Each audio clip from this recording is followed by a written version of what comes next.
Alright, talking about some horror movies that should be remade. Or not even be remade, but if they were to be remade, who should make them and why? So, hear me out. A Nightmare on Elm Street. Don't panic.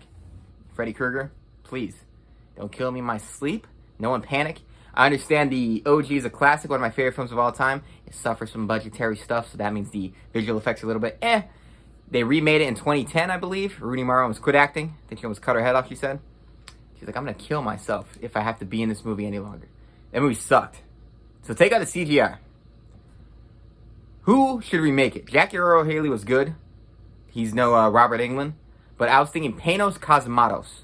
Greatest name in the history of anybody who makes film. Panos Cosmatos. Sounds like a goddamn laboratory guy. Like he's making monsters. It's like the next Dr. Frankenstein.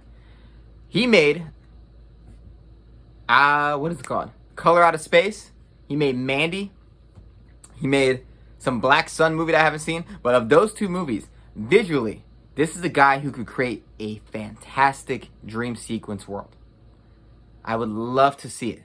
I would love to see his color and his visual flair in these movies. Go look at the shots in Mandy. They're like paintings. They're wonderful. Look at bring in a crazy Nicolas Cage. Who should play Freddy Krueger? I don't know. Colin Farrell. Colin Farrell's on a killing spree to me. Or Nick Cage. It could be Nick Cage, but you want to take him seriously. Colin Farrell.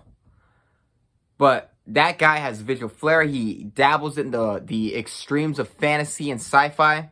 He definitely likes his, non-CGI effects too. That is a unique visual filmmaker that I would love to see handle this. I would love to see it. If not him, though.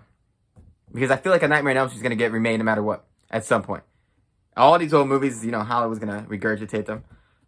David Robert Mitchell. He made It Follows. One of my top 10 favorite films of all time. Got the dreamlike sequences. It's all in her head. Technically speaking, even though the entity is literally invisible. Great score. This guy has a knack for picking someone with a good score. Bring a disaster piece back. And this guy does have some creative editing and cinematography. It isn't as flashy as a Panos Cosmatos, but it still would suffice. And is a film that is almost dreamlike.